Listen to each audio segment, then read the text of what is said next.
పెట్టిన శిల్పక పండ్లు తేనె మామిడి పండ్లు తీయంగా దిందామె తీరొక పండ్లు చిలక నేరేడు పండ్లు కాబోళ్ళు ఇచ్చిన మక్క కంకులు అవి పాల కంకులు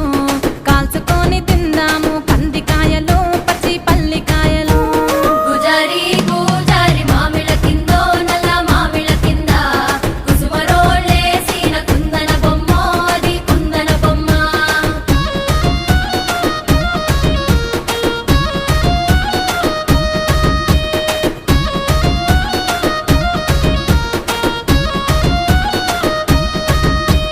బెస్తలు పెట్టిన పచ్చి చేపలు అవి వట్టి చేపలు